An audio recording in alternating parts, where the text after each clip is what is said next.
Oi, turma, tudo bem com vocês? Na aula de hoje, nós vamos falar sobre a avaliação dos produtos cosméticos. Nós temos dois guias da Anvisa que auxiliam nós nessa avaliação, mostrando como essa avaliação pode ser feita, que é o Guia de Segurança de Produtos Cosméticos, que foi publicado em 2012, e também o Guia de Controle de Qualidade dos Produtos Cosméticos. Lembrando que sempre nós temos que seguir a legislação vigente também. Então, sempre dá uma olhada na atualização das RDCs, tá?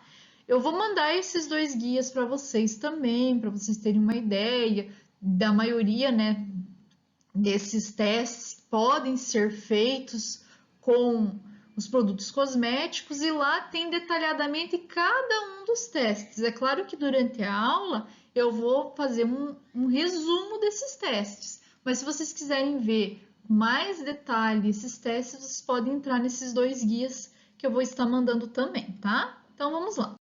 E quando que é necessário avaliar esses produtos cosméticos? Quando você está desenvolvendo um novo produto, então um produto inovador que está indo para o mercado hoje, ou até mesmo quando você faz alguma modificação na formulação, né? Modificou algum componente dessa formulação, é importantíssimo fazer a avaliação do produto, tá?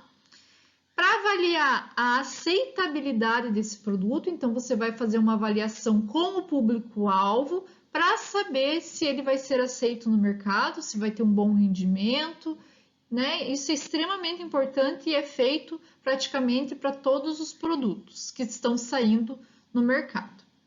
Outro motivo de fazer a avaliação é verificar a estabilidade desse produto. Então, depois que você vendeu esse produto, será que ele vai ter uma estabilidade? Para você também poder avaliar o prazo de validade desse produto. Então, nós dizemos que um dos testes realizados é o teste de prateleira, onde você deixa o produto na embalagem original, na embalagem que vai ser vendida, e verifica se daqui a alguns dias, alguns meses, não teve nenhuma modificação nesse produto, modificações visuais, modificação de pH, modificações tanto química quanto físico-química, para avaliar se esse produto realmente vai estar do mesmo jeito que foi produzido daqui 6 meses, por exemplo. Então, é extremamente importante avaliar essa estabilidade.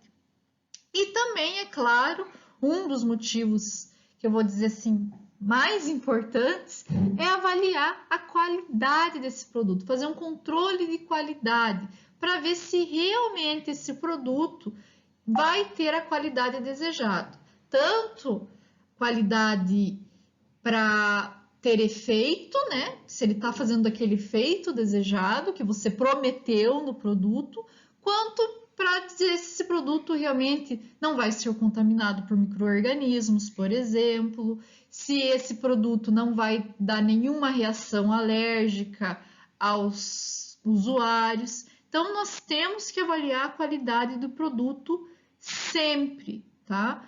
Indiferente se esse produto já foi vendido, se é um produto que já está no mercado há 15 anos, como um produto novo. Então, se o produto está no mercado há muito tempo, todo lote que sai da indústria tem que passar pelo controle de qualidade. É extremamente importante passar pelo controle de qualidade. A primeira coisa que nós iremos fazer antes de avaliar o produto cosmético é definir a amostragem que será utilizada. E o que é essa amostragem que nós tanto falamos? Nós falamos quando falamos de medicamento, nós falamos quando falamos de produto natural, quando falamos de cosmético, quando falamos de ativos, de matérias-primas. A amostragem é uma quantidade de produto que vai ser retirado daquele lote e essa quantidade que foi retirada, ela deve representar o lote como um todo. Então, essa amostra ela tem que ser extremamente homogênea para poder ter uma quantidade de produto adequada e também ter uma quantidade de produto que represente o lote inteiro, tá? Então, isso é muito importante. Existem diversas técnicas que podem ser empregadas. Se vocês digitarem aí no Google, vocês vão ver a quantidade de técnicas que tem. A mais empregada é a amostragem aleatória simples, que nós retiramos uma quantidade de material de um local aleatório e verificamos. Tem também a amostragem estratificada, sistemática, sequencial e a amostragem por lotes, que é o que nós também devemos sempre fazer, né? Retirar uma amostragem de cada lote para poder avaliar se aquele produto realmente tem a qualidade desejada que tinha quando ele foi registrado na Anvisa, tá? Então é extremamente importante fazer essa amostragem. As indústrias, elas geralmente já têm um POP, né, que é um procedimento operacional padrão em relação às amostras e, né, normal ter ali no controle de qualidade. A amostragem, ela pode ser retirada durante o processo e no produto final. Quando a gente fala de amostras que são retiradas durante o processamento, ou seja, durante a fabricação, nós devemos, é claro, fazer esse procedimento com um profissional que foi devidamente treinado, tem que ter etapas definidas, então, em qual etapa você vai retirar essas amostras para avaliar. Tem que ter também os acessórios e recipientes de coleta devidamente limpos, até para que não ocorra contaminação desse produto. E esses nossos equipamentos também devem ser previamente definidos. Então, dependendo do tipo de amostra, se a amostra é sólida, vai se utilizar um tipo de equipamento. Se a amostra é líquida, outro tipo. Então, depende muito aí do tipo de amostra também. A amostra, ela deve ser coletada numa quantidade suficiente para que se possa realizar todos os ensaios, né? Não adianta você fazer a coleta de uma quantidade pequena e depois não conseguir realizar os ensaios de controle de qualidade, de aceitabilidade ou de algo assim. É claro que no produto em processo, nós vamos ter algumas análises previamente definidas e geralmente não são análises que utilizam muito produto. Geralmente é análise microbiológica, análises físico-químicas e até análise de identificação de produto, que não são análises que precisam de muito produto. No produto final, a gente vai precisar de mais produto com certeza, porque tem mais análises para realizar, tá? Outro detalhe muito importante. Após a coleta, esse material deve ser guardado em um recipiente fechado, né, identificado, geralmente um frasco âmbar que não vai ter alteração com a luz e deve ser extremamente identificado com todos os detalhes, como o nome do produto, lote, ordem de fabricação, número do tanque de armazenamento e data de fabricação. Por exemplo, quando a gente fala de perfume, lembra na nossa aula de perfume que aquele produto ele é deixado lá por meses, anos, dependendo do perfume que é realizado. Então, você tem que avaliar o número do tanque de armazenamento que aquele produto ficou, avaliar também a data que você retirou o produto, tá? Porque é produto que você vai fazer avaliações de qualidade por um bom tempo e isso tem que ficar registrado, tá? No produto acabado, nós também temos que fazer a coleta por um profissional treinado, porém, aqui é um pouco mais fácil. Por quê? Porque você vai fazer a coleta do produto acabado após o invase, ou seja, esse produto ele já vai estar armazenado naquela embalagem que vai para o cliente. Então, você vai utilizar essa embalagem, retira ali da linha de produção, né? Depois que terminou essa linha de produção, que seria a linha final antes de encaixotar essa embalagem, e você vai armazenar lá para fazer as análises. Lembrando sempre que tem que ter uma quantidade suficiente para as análises, até porque o produto final ele precisa de uma quantidade maior para poder passar por todos os testes de qualidade. Como esse produto ele já vai estar na embalagem final, alguns dados da amostra, de identificação da amostra, já vão estar nesse produto. Mas nós precisamos de todos os dados, como eu já falei, que foram colocados para os produtos em processo. E é claro que dependendo do tipo de formulação, nós vamos ter algumas especificações, me desculpe, em relação à amostra. Então, por exemplo, nas amostras líquidas, como perfume, loções, soluções, etc., nós precisamos que a amostra esteja extremamente homogeneizada, para que essa amostra consiga representar o total daquele lote, tá? Então, isso é muito importante. Nós vamos pegar e retirar essa amostra, alguns mililitros geralmente, e vamos deixar armazenado até fazer a análise. Em relação às amostras semissólidas, que são aí principalmente os cremes, nós vamos ter dois tipos de análise, né, de amostragem. Uma onde a embalagem é estreita, por exemplo, bisnagas, frascos e alguns frascos flexíveis, que são frascos pequenos, tá? Não frascos grandes, não potes.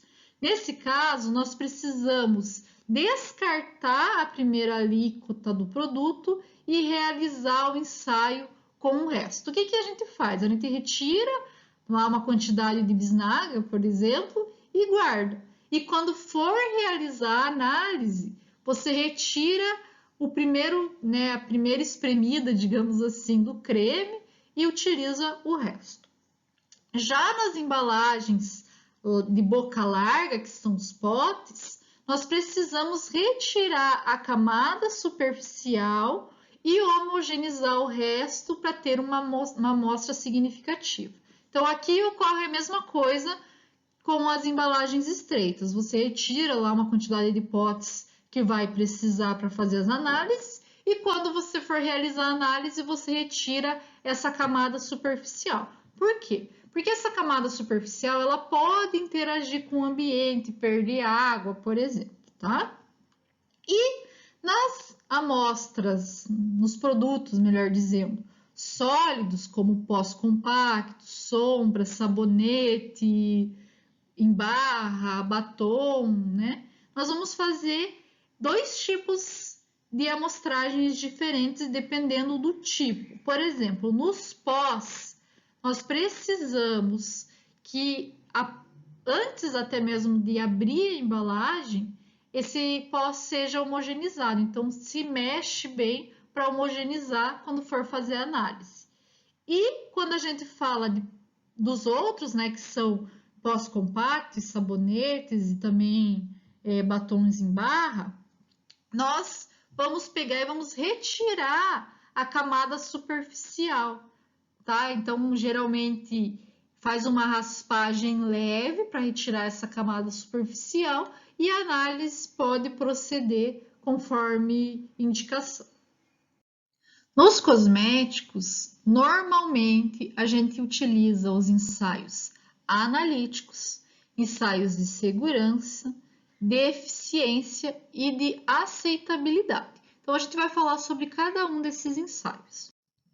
Vamos começar falando sobre os ensaios analíticos. Esses ensaios se dividem em avaliação organoléptica, avaliações físico-químicas, avaliação química e avaliação microbiológica. Na avaliação organoléptica, nós vamos avaliar os aspectos desse produto, o odor, a textura, o sabor, dependendo, é claro, do produto, né? Não dá para a gente sair experimentando qualquer cosmético. Nós vamos experimentar somente aqueles cosméticos previamente definidos pela Anvisa, por exemplo, enxaguante bucal, batom, que pode ser, né, colocado na boca, digamos assim, e avaliação de cor.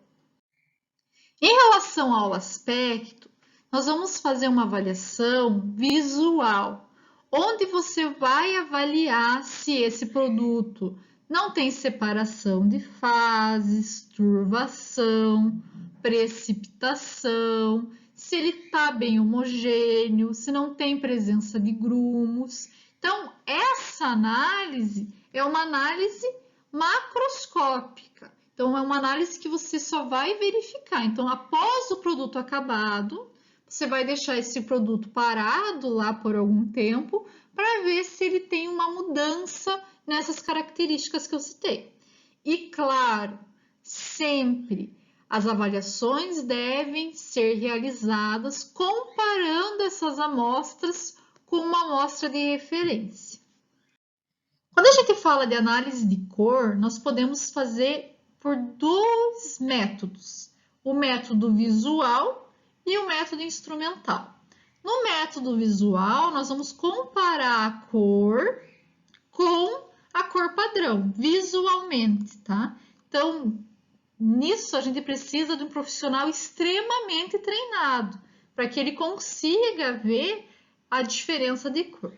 Então, não sei se vocês lembram, quem foi comigo lá no Boticário, viu que a profissional, ela passava o batom, né, que era o batom padrão no braço, e tem que ser geralmente numa região que não pega muito sol também para não dar interferência, então ela passava no braço e passava o batom do lote do lado para ver se não tinha modificação de cor. E isso, ela é uma profissional extremamente treinada, ela conseguia ver se tinha alteração ali. Lembrando que a luz que você utiliza para essa visualização tem que ser boa, porque também pode dar interferência. Então, é uma avaliação visual que, se o profissional não for treinado, não vai conseguir ver essas alterações. E nós temos a análise instrumental, que pode ser feito da forma fotoelétrica, por colorimetria fotoelétrica, que é um método que utiliza uma célula fotoelétrica como detector e usualmente empregado com luz contida em um intervalo relativamente estreito do comprimento de onda. Então, por causa de ser esse intervalo estreito, nós vamos ter aí também uma estreita identificação de cor, mas é um método muito utilizado. Ou nós podemos fazer uma análise colorimétrica espectrofotométrica. Nessa análise, nós vamos ter aí uma abrangência maior de cor e vai utilizar um aparelho espectrofotométrico, que também é um aparelho simples e não sai caro para a indústria, ter, tá? É uma análise bem tranquila de fazer. A análise olfativa é aquela análise onde nós vamos conseguir identificar se o odor da nossa amostra, do nosso cosmético, bate com a referência.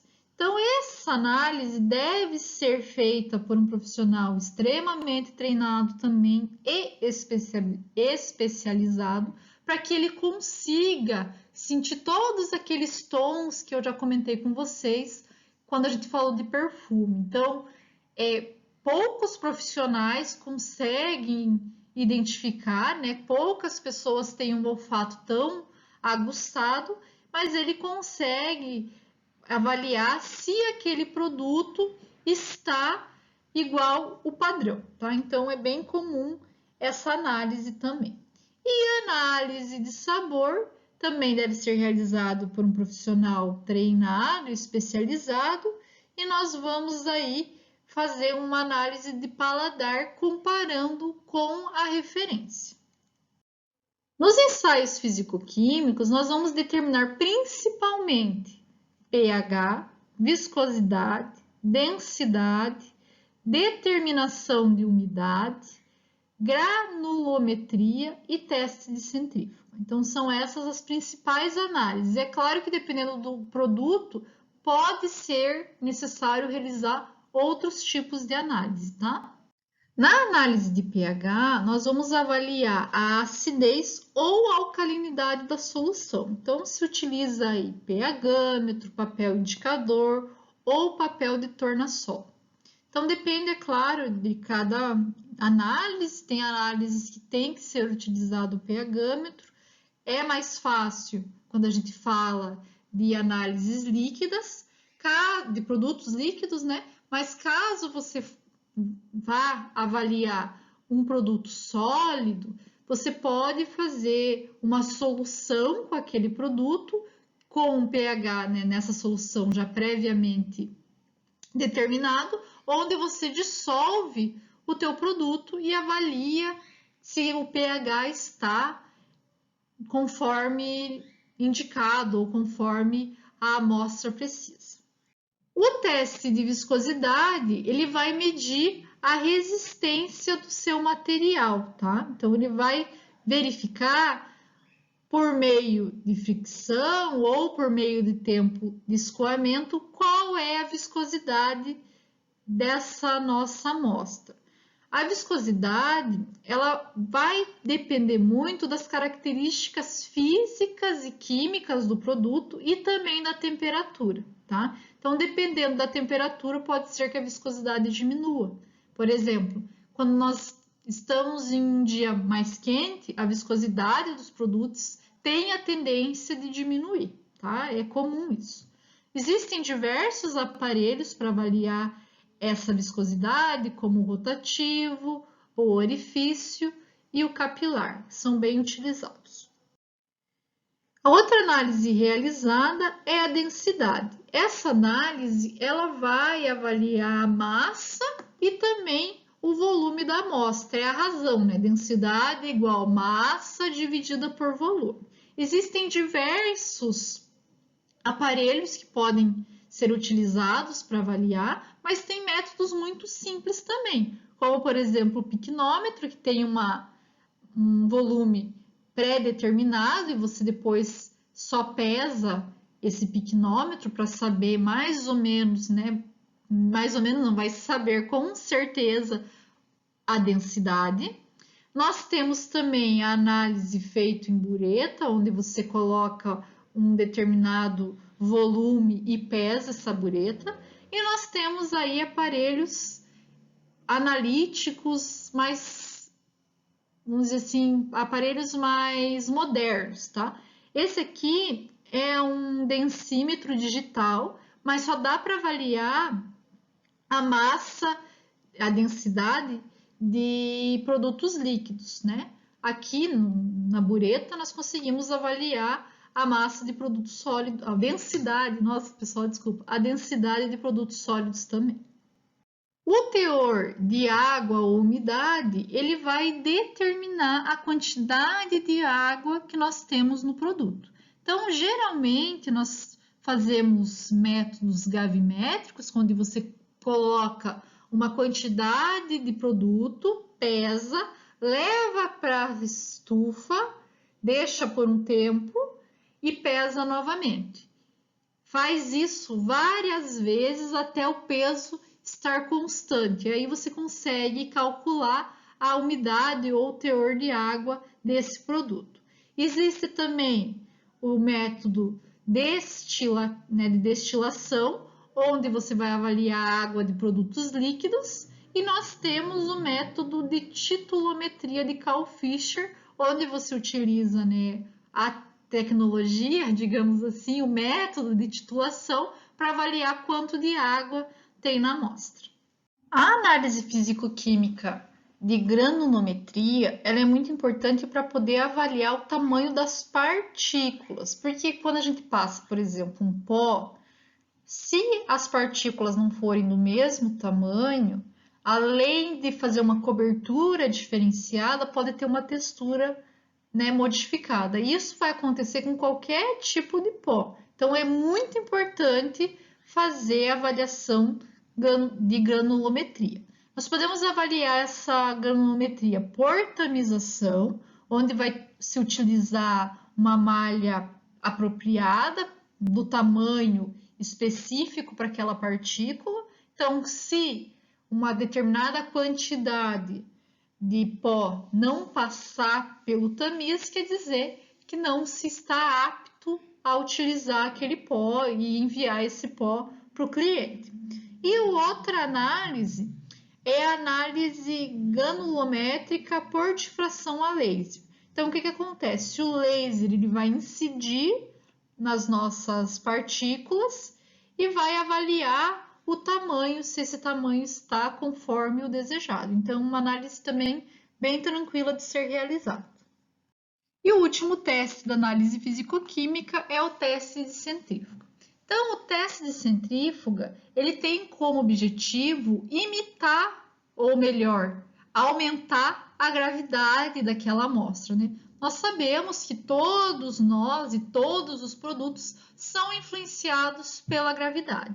Então, no teste de centrífuga, nós vamos aumentar o estresse dessa amostra, aumentando a gravidade sobre ela, para saber se daqui 2 anos, por exemplo, aquela amostra ainda vai continuar estável. Então, ele tem como objetivo avaliar a estabilidade da amostra, para ver se não vai ter precipitação, separação de fase ou formação de algum sedimento, entre outras análises que podem ser realizadas, tá?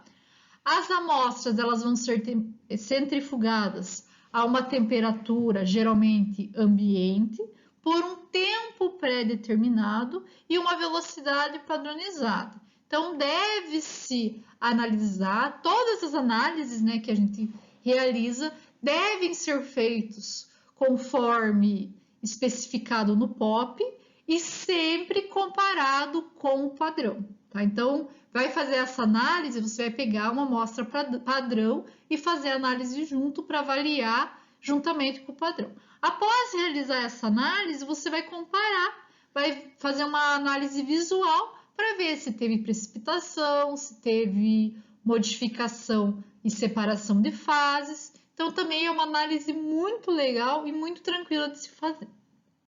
A análise química, ela tem como objetivo identificar e também quantificar as amostras presentes no produto. E a gente vai realizar essas análises, tanto no produto que chegou para a indústria, né, nos princípios ativos, como também no produto acabado. Ah, professora, mas eu coloquei uma quantidade lá de produto, vai ter essa quantidade. Não, pessoal, muitas vezes tem interação entre os ativos colocados no produto e por isso é muito importante a gente verificar se não teve modificação na quantidade dos ativos.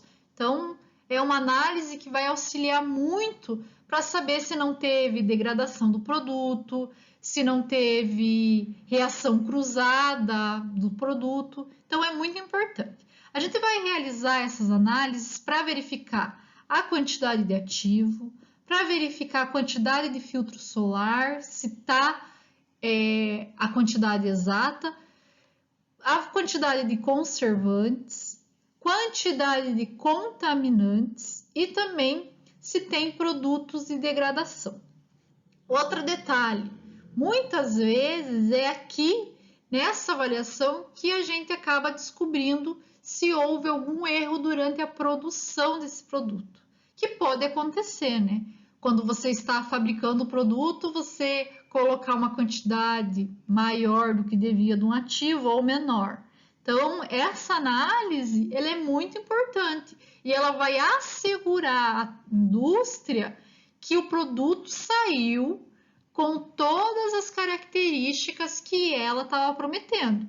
Se lá no consumidor aconteceu de ter alguma alteração na fórmula, é com essa análise que você vai conseguir comprovar que o teu produto saiu da indústria estável, que pode ser que tenha tido uma contaminação durante a utilização, por exemplo. Na análise qualitativa, nós vamos ter um teste de identificação do produto. Essa análise ela é muito realizada principalmente para identificar o produto que chegou do fornecedor, o nosso princípio ativo, tá? Ou o nosso recipiente. Então, você vai fazer a análise para ver se aquele produto é realmente o que o teu fornecedor disse que é. E na análise quantitativa, nós vamos realizar doseamento para verificar quanto de produto tem a tua amostra final, o teu cosmético final, e também quanto de produto tem naquele princípio ativo ou naquele recipiente que veio da indústria, que veio do teu fornecedor, tá?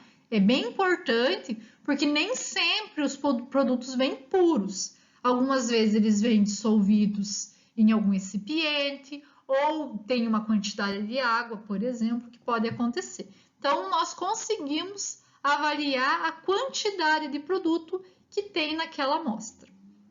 Geralmente, essa análise é feita por cromatografia em cromatografia líquida de alta eficiência, CLAI ou HPLC. Por quê? Essa cromatografia é uma das mais baratas para a indústria, por isso que a gente faz desse jeito e consegue quantificar a quantidade de substâncias que tem naquela amostra. Ainda em relação à análise química, nós temos a avaliação microbiológica. Essa avaliação ela vai permitir verificar se a escolha do teu conservante foi adequada ou se pode ter ocorrido alguma interação entre os componentes da fórmula que diminuiu a eficácia do teu sistema conservante. Nós temos dois tipos de análise que podem ser realizadas. Uma dessas análises é simplesmente fazer a contagem microbiana. Então, você vai pegar o produto acabado e verificar se teve crescimento microbiano ou não. E nós temos o teste de desafio do sistema conservante, que é quando você vai injetar bactérias padronizadas, é claro, e outros micro-organismos padronizados, que vão desafiar o teu sistema a ser conservado, a não deixar essa bactéria crescer ou matar essa bactéria. Então, é muito legal esse teste. Nós vamos pegar uma quantidade determinada do micro-organismo, vamos injetar na amostra e vamos avaliando para ver se houve crescimento ou não dessa bactéria.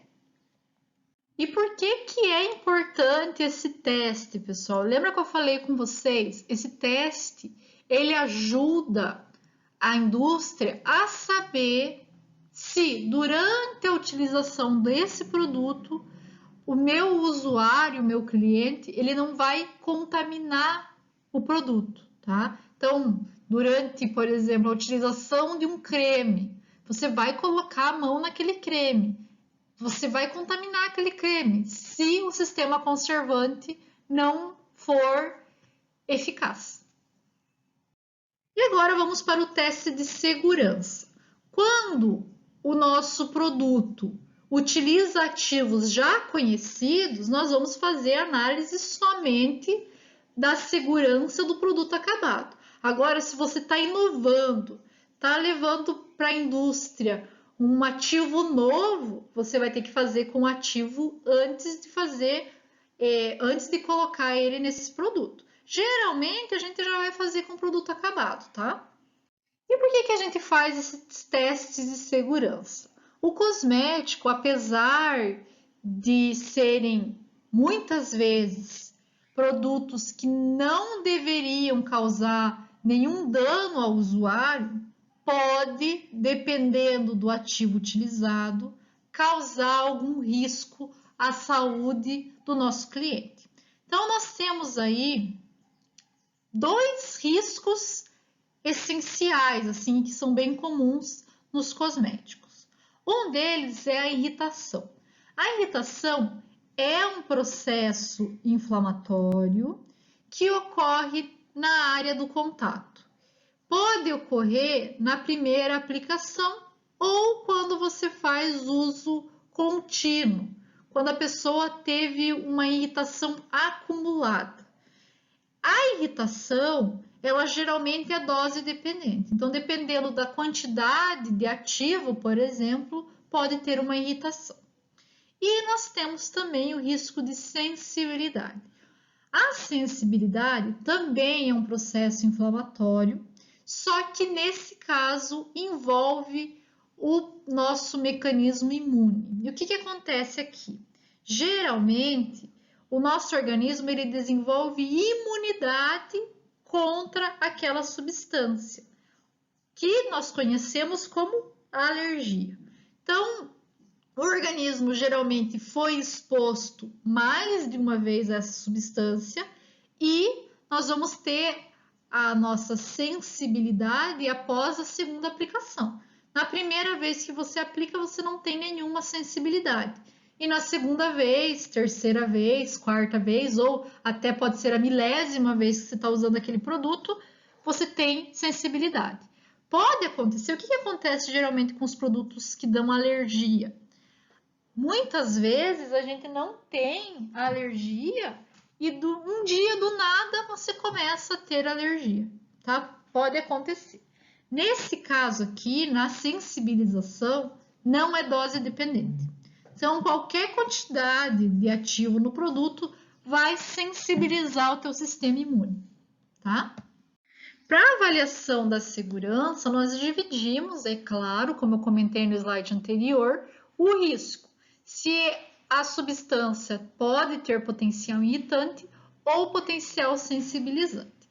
Quando a gente fala em potencial irritante, nós vamos verificar na literatura se esse produto tem risco ou não. Quando você não sabe se o produto tem ou não tem risco, que o risco é desconhecido, ou quando você já sabe pela literatura que esse produto não apresenta risco.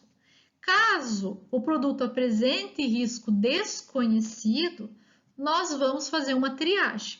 Essa triagem geralmente utiliza métodos in vitro e in vivo em animais e depois dessa triagem vai seguir para um teste clínico. Então precisa fazer o teste in vivo, in vitro e teste clínico.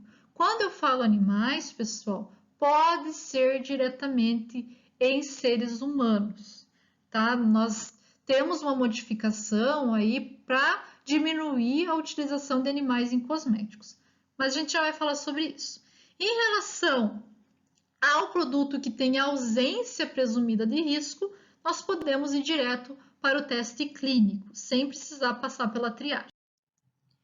Em relação ao potencial alergênico, nós vamos observar se esse produto tem nível de absorção dos ingredientes, então, se esse produto vai chegar na via sistêmica, ou se ele tem ausência presumida de risco. Quando esse produto pode chegar a ser absorvido pelo nosso organismo, nós temos que fazer testes em vivo, geralmente em animais. Esses testes podem ser feitos em diversos tipos de animais e podem ser feitos diretamente a voluntários, tá? Então depende muito da indústria. Nós vamos falar sobre isso daqui a pouquinho. E quando o produto ele tem ausência presumida, nós vamos aí diretamente para o teste clínico, diretamente para uma quantidade de voluntários bem grande. Então, vamos começar falando sobre os testes in vitro.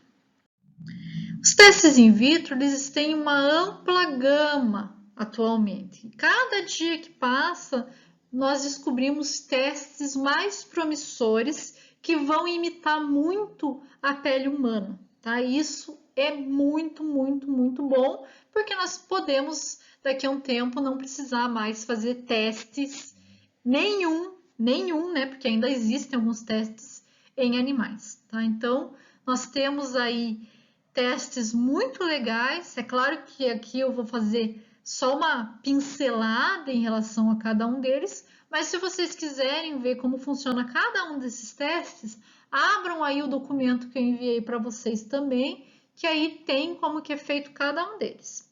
Então, vamos começar pelo teste de membrana coriolantoide, o HET-CAM. Nesse teste, nós vamos avaliar o potencial irritante. Como que é feito esse teste? Pega-se um ovo galado, né, que foi fecundado, deixa esse ovo por 10 dias como se ele estivesse sendo chocado, depois abre o ovo e coloca o teu ativo ou o teu o teu cosmético nesse ovo e vai avaliar em 5 dias se teve algum potencial irritante. É bem legal o teste que é feito.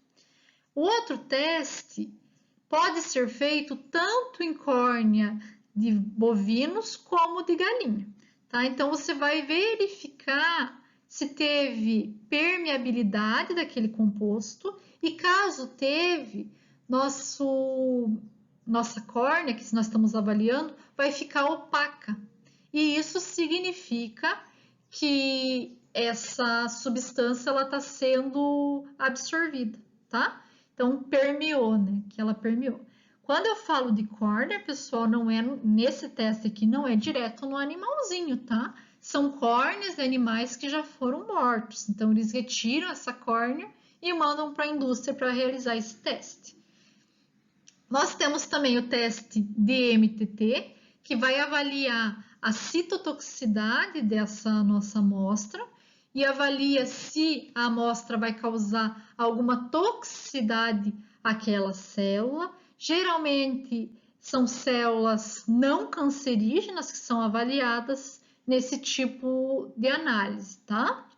E daí, claro, prefere-se as células da pele, como a gente vai sempre, estamos avaliando aqui nesse caso, cosméticos.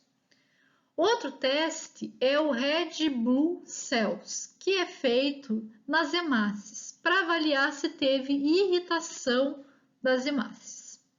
Nós temos também o teste de corrosividade, que vai ser feita perante uma epiderme reconstituída.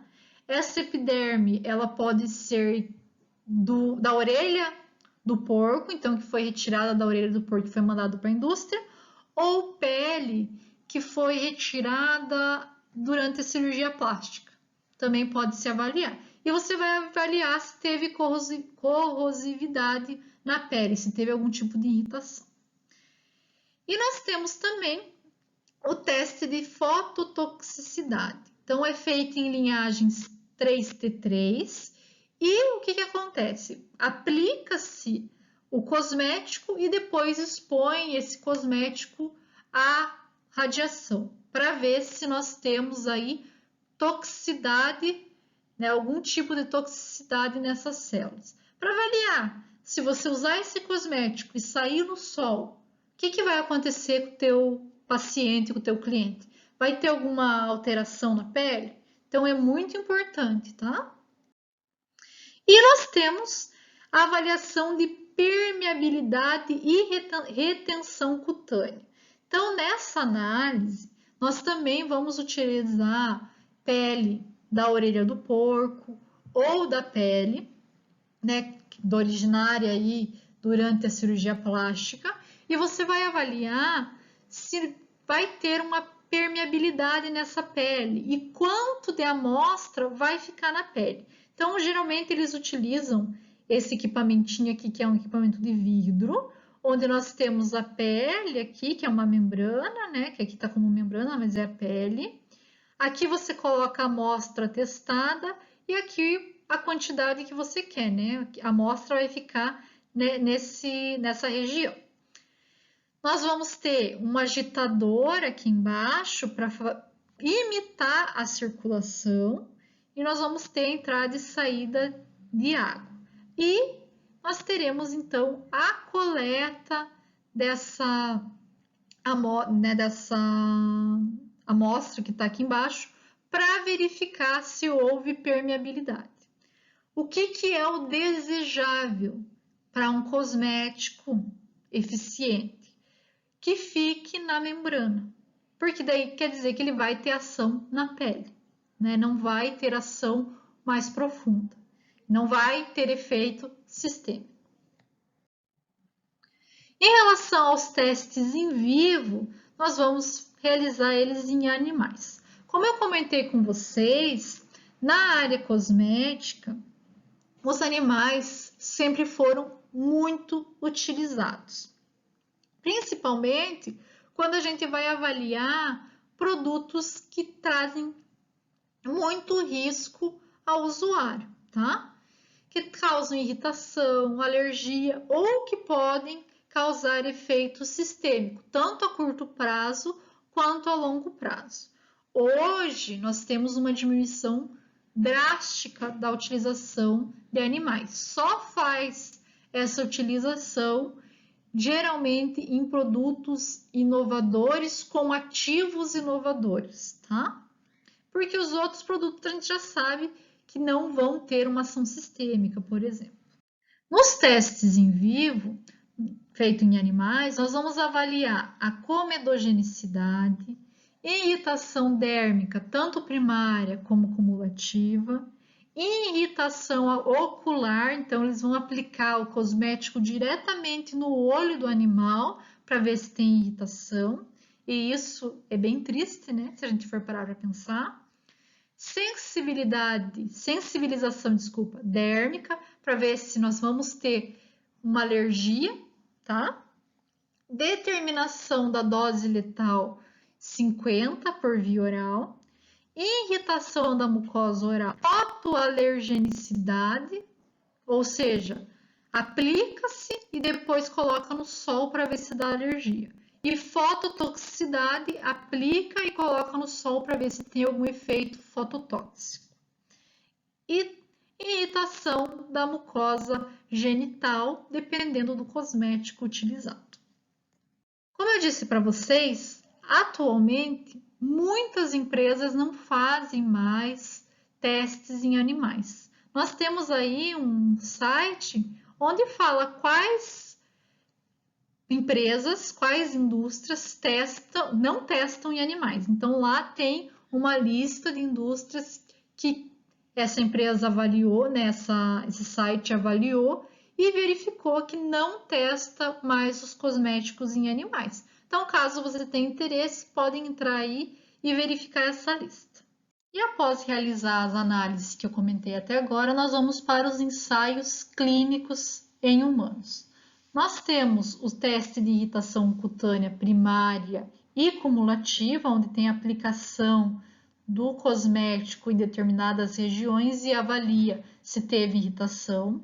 Fotoirritação e fotossensibilização, que se coloca o cosmético e sai na luz solar ou numa luz que imita a luz solar para verificar se teve irritação.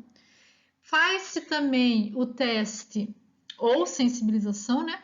Faz-se também o teste chamado Soap Chamber Test, que é um teste de câmara de sabão para verificar, é claro, com sabonetes, né? Para verificar se ocorre irritação após a exposição àquele sabão. É um teste bem legal. Também tem o teste de comedogenicidade, onde o produto é aplicado por vários dias seguidos na mesma região, geralmente no dorso, e vai avaliando para ver se teve o aumento de acne naquela região por causa da substância ser comedogênica. Também bem legal. E o teste de sensibilidade dérmica, né, que vai avaliar se teve sensibilidade. Nesse teste, vai ter que fazer a aplicação por um tempo prolongado também, tá? O teste de irritação utiliza 50 pessoas e o teste de sensibilidade também. Então, tem que ser um grupo bem grande para avaliar, tá?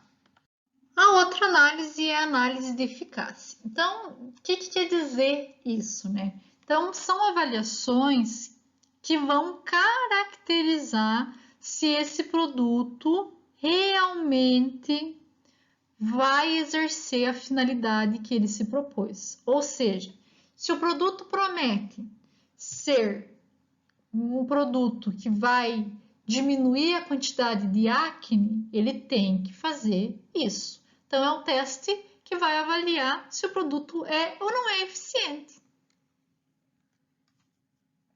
Esse teste vai ser avaliado conforme a especificidade do produto. Por exemplo, se o produto diz que é protetor solar, nós vamos fazer um teste para determinar o fator de proteção solar. Se o produto é um sabonete para banho que promete, né? Ou um sabonete para banho geralmente tem que fazer espuma. Então você vai avaliar se tem capacidade espumogênea. Então, ou até às vezes se é um produto para utilizar na banheira, um produto que vai fazer espuma na banheira. Então tem que avaliar se realmente ele tem essa capacidade. Se é um produto utilizado para limpeza de pele, principalmente sabonetes para limpar o rosto contra a acne, tem que avaliar se esse produto tem capacidade detergente que vai auxiliar na limpeza da pele. Produtos que prometem fazer o cabelo crescer, aumentar o brilho, diminuir a queda, precisa avaliar o produto para o determinado tratamento capilar que ele está prometendo.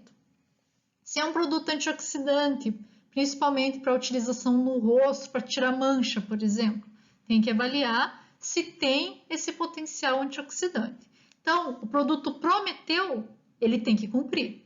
Você não pode mandar um produto para o teu consumidor sem fazer um teste de eficiência, porque daí você está mentindo que aquele produto tem aquela função. Ó, aqui eu coloquei até um exemplo de um teste de desempenho onde eles avaliaram as rugas da mulher, ó. Então aqui foi a avaliação antes, né, na semana 0, antes da aplicação, e depois 4 semanas após a aplicação. Vocês estão vendo, ó, diminuiu principalmente a ruga lateral, ó, dá para ver diferença entre uma foto e outra. E por último, nós temos os testes de aceitabilidade. Nesse teste, nós vamos avaliar se o produto vai ser aceito pelos consumidores-alvo.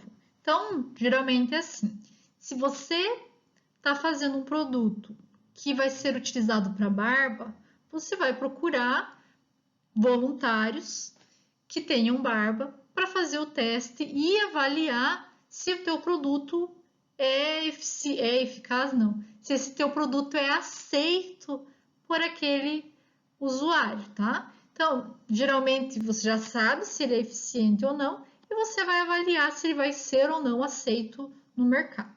Essa avaliação geralmente é feita em produtos que estão sendo desenvolvidos, então produto inovador, para fazer controle de qualidade, né?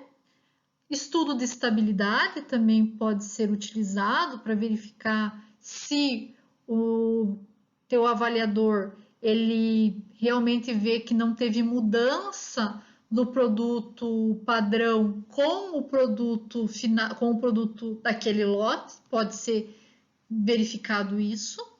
E também para avaliar o teu produto perante a produtos concorrentes. Então, você pode utilizar um produto. É claro que você não pode identificar e nem falar para o teu avaliador que você está utilizando tal produto concorrente. Mas você pode colocar o teu produto e o produto concorrente para serem avaliados. Tá? É bem comum de acontecer isso, até mesmo em alimentos, pessoal. Vocês vão ver, não sei, acho que vocês estão fazendo ou vão fazer as disciplinas de alimentos e tem lá a análise sensorial para avaliar os alimentos, igual tem para os nossos produtos cosméticos. Então, essa análise é muito importante.